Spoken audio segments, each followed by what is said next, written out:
G'day, Stephen Frost here from Go Blue.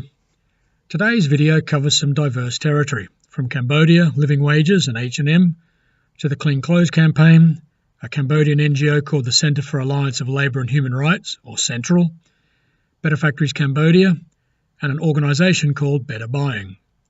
That should keep us busy for a few minutes at least.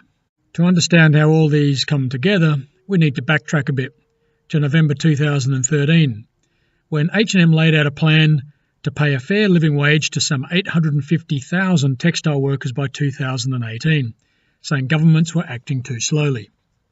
That was a challenging commitment on multiple levels, and by 2017 the company reduced its goal to supplier factories they worked with the most, and which employed about 375,000 workers, less than half the original number promised.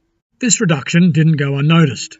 In 2017, Clean Clothes Campaign, or CCC, a European NGO advocating for improved working conditions in the garment industry, started demanding more transparency from H&M so wage changes could be assessed more accurately. When it became clear H&M would fail to deliver on the original promise, CCC started the Turnaround H&M campaign, an attempt to pressure the company into taking more aggressive action. Which brings us to Cambodia this week, where two things happened that bring all of this together. The first was H&M's Fair Living Wage Summit in Phnom Penh today. That's Tuesday. The aim of which was, as this H&M press release says, to discuss one of the most important issues of our industry, how to achieve fair living wages in global production markets. The second, on Monday and hardly by coincidence, was the publication by the Cambodian NGO Central, a CCC member, of an 8-page report called Rising Production Targets Undermining Minimum Wage Increases. The Khmer Times summarised Central's findings by saying it had found that companies are annually increasing production targets for workers in tandem with the rise in minimum wages. This was hardly good news for H&M on the day before its summit. The report argued textile and footwear factories in Cambodia have adjusted for annual minimum wage hikes by cutting employee numbers, thus increasing the workload of those remaining. They may be getting paid more, but they're working harder for it. An allegation also, coincidentally, made in Myanmar in the wake of a recent wage hike there. Additionally, the report notes these rising production targets are not simply the result of greedy factory owners, but also, in an echo of the Better Buying Index report published in late October, the consequence of shorter lead times imposed by purchasing brands.